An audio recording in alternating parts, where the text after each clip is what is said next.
Good morning students.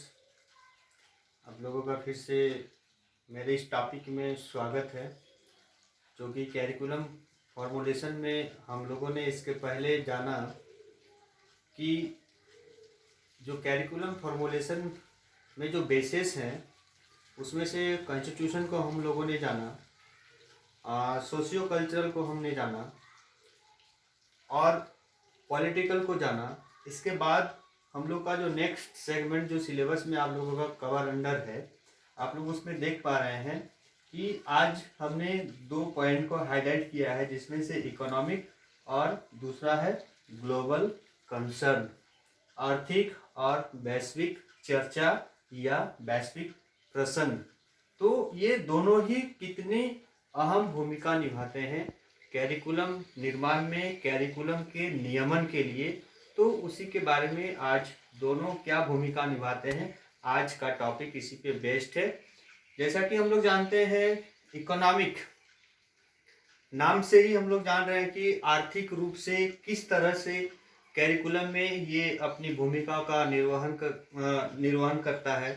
तो जैसे कि हम लोग इकोनॉमिक हम लोग देख रहे हैं कि फिनेंशियल, फेवरेबल, अनुकूल, प्रॉफिटेबिलिटी, बेनिफिशियल, ये सारे पायदान कहीं ना कहीं इकोनॉमिक के प्रारूप के अकॉर्डिंग समझे जाते हैं और ये एक कैरिकुलम फॉर्मुलेशन के लिए काफ़ी अहम भूमिका निभाते हैं। क्योंकि हम लोग जानते हैं कि जो भी कैरिकुलम का निर्माण हो उसमें कहीं ना कहीं जितने भी हमारे देश के जो लर्नर्स हैं, जो पेरेंट्स हैं, उन्हें बेनिफिशियल मिले, उन्हें इकोनॉमिकली ऐसा बेनिफिशियल मिले कि वैसा वास्ट कैरिकुलम ना हो कि एक अलग से इकोनॉमिकली बर्डन हो जाए पेरेंट्स के ऊपर। तो इस बात का हम लोग ध्यान रखते हैं कैरिकुलम में और ऐसा एक कैरिकुलम का निर्माण करते हैं जो सही अर्थों में सभी वर्गों के लिए एक अनुकूलन का मानदंड पेश करे।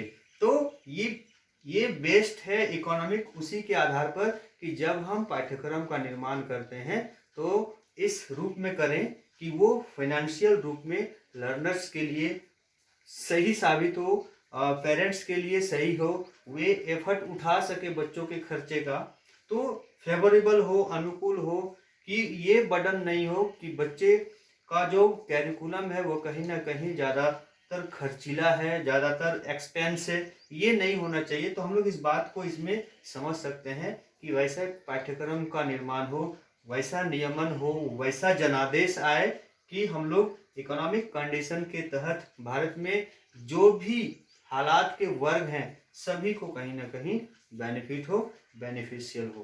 तो इस तरह से इकोनॉमिक के अर्थ को हम लोग समझ सकते हैं। दूसरा जो बात है ग्लोबल कंसर्न, वैश्विक प्रसंग, हमने यहाँ पर इसके अलग अलग रूपों की चर्चा की है। जैसे हम लोग इसे वर्ल्ड वाइड भी बोलते हैं, यूनिवर्सल भी बोलते हैं, वर्ल्ड भी बोलते हैं, इंटरनेशनल भी बोलते हैं।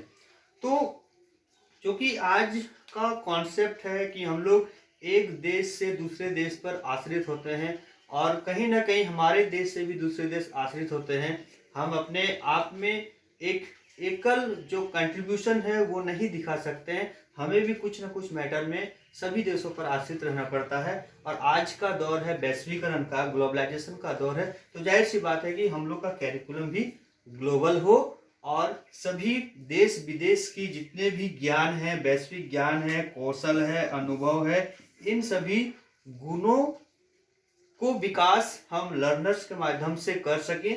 तो ये सारे कॉन्सेप्ट कहीं ना कहीं कैरिकुलम में निहित होना चाहिए, तभी जाके हम अपना जो कैरिकुलम फॉर्मुलेशन है उसके लिए जो जनादेश है उसको हम लोग साकार कर सकते हैं।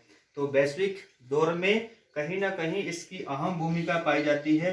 आज जो भी कैरिकुलम विकसित किए जा रहे हैं उसमें कहीं ना कहीं ग्लोबल कंसर्न की बातें अवश्य होती है, क्योंकि जो भी कैरिकुलम अभी बन रहे हैं वो देश और विदेश दोनों में काम आने वाली होनी चाहिए, तभी जाके कैरिकुलम को हम लोग अच्छे रूप से और सार्वजनिक रूप से विकसित कर सकते हैं।